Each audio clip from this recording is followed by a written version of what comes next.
கன்னடம் தாய் வீடு என்றிருந்தாலும் கன்னி உன் மறு வீடு தென்னகமாகும். கங்கையின் மேலான காவிரி தீர்த்தம் மங்கள நீராட முன்வினை தீர்க்கும். நீர் வண்ணம் எங்கும் மேவிட நஞ்சை புஞ்சைகள் பாரடி. ஊர்வண்ணம் என்ன கூறுவேன் தேவலோகமே தானடி. வேறெங்கு சென்ற போதிலும் இந்த இன்பங்கள் ஏதடி. ஸ்ரீரங்கரங்கநாதனின் பாதம் வந்தனம் செய்யடி.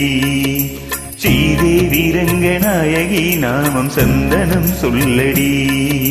இன்பம் பொங்கும் தென்கங்கை நீராடி தென்றல் போல நீ ஆடடி. மஞ்சள் குங்குமம் மங்கை நீ சூடி தெய்வ பாசுரம் பாடடி. ஸ்ரீரங்கரங்கநாதனின் பாதம் வந்தனம் செய்யடி. ஸ்ரீரங்கரங்கநாதனின் பாதம் வந்தனம் செய்யடி. ஸ்ரீதேவி ரங்கநாயகி நாமம் சந்தனம் சொல்லடி.